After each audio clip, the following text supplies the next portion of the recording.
I am a freedom seeker, and because of it, I chose entrepreneurship as my way of life. But I learned along my journey that it is about much more than starting a business or freedom of choice. Entrepreneurship can be the life-saving gift that someone desperately needs when they've lost all hope of earning a living. You see, we take for granted that when we go looking for a job, it's about making some money, paying some bills, and if we're lucky, we get to have a little fun. But for so many members of our society, marginalized because they cannot access work, entrepreneurship can really be the gift that they need. Like my friend who lives in pain most days of her life because she has her good days and her bad days due to a debilitating disease. For her, it became impossible to get or to keep a job.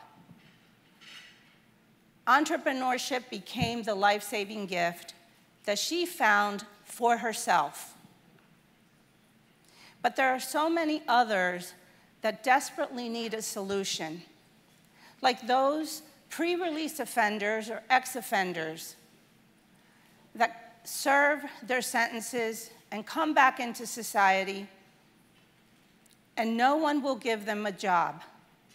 Like a young man I met years ago, 20 years old.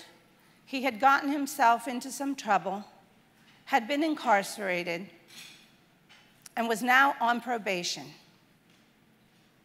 His probation officer was threatening to put him in jail if he didn't find a job. But when you have a felony, it's like a contagious disease. No one will touch you. No one will give you a job. For this young man, getting a job was about life and death. Because what life would he lead if every time he turned around, he violated probation, was sent back to jail, and accumulated more and more charges, not because he had committed a crime, but because he couldn't get a job.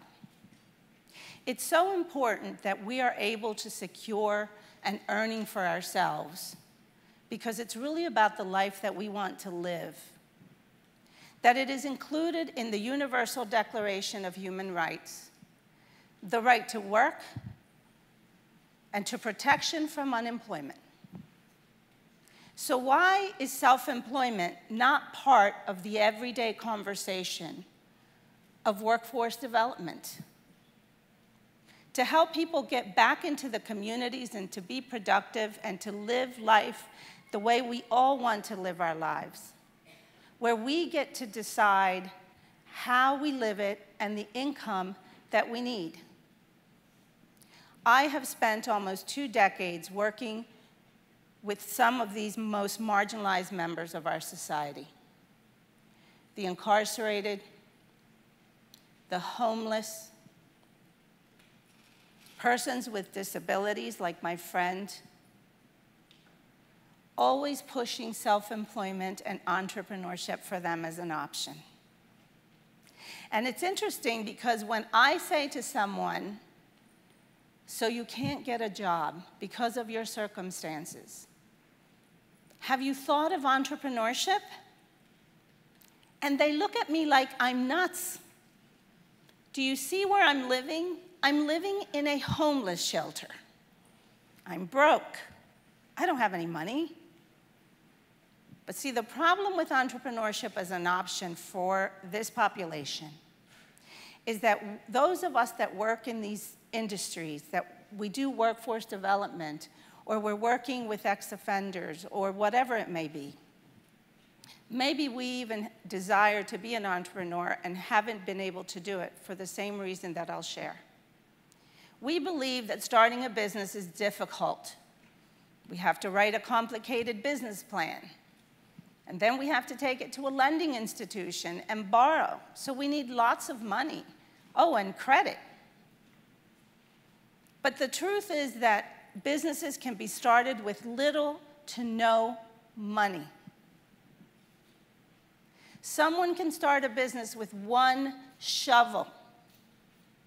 If we had time here today, I would ask you to brainstorm with me on how many things could be started, how many businesses could be done with one shovel. Computers. Even if someone doesn't own a computer, they may be able to access computers for free through friends, libraries, and other institutions. The possibilities are endless, but we have to believe that it's possible for someone to do this, to navigate the system. If you say to me, well, you know, Dinette, it's all well and good, but not everyone is cut out to be an entrepreneur, I would agree with you. They're not. But anyone that believes they can is willing to learn the trade and will take advice and mentoring to navigate the ups and downs of being in business, for them, entrepreneurship is possible. And so we need to start looking at this in a way to bring people back into the workforce, because even our college students that are graduating, they think they've done everything right. And many of them haven't been able to get a job either. That's why they're living at home with their parents. Because no one will give them a job because they don't have experience, because everyone out there has much more experience than they do. So this isn't a problem just for ex-offenders or persons with disabilities. We're talking about anyone that no longer fits what we consider the traditional working world. And I think we've dehumanized hiring a little bit, because we're no longer a person on an application. We're a number in an algorithm that is programmed to kick out applications at greater than 70%. Things like depression, anxiety, and suicide are consequences when people cannot get a job, when they cannot support themselves, or they will be destined to poverty and being dependent on government. So all I ask is that if you can believe at least a little that entrepreneurship is possible for most, and that starting a business is possible with little to no money, that you will be the person that gives someone the gift of entrepreneurship, because you don't know if in that moment they're at a place where the gift you are giving them, which is the gift of hope, could be the life-saving gift that they need today. Thank you.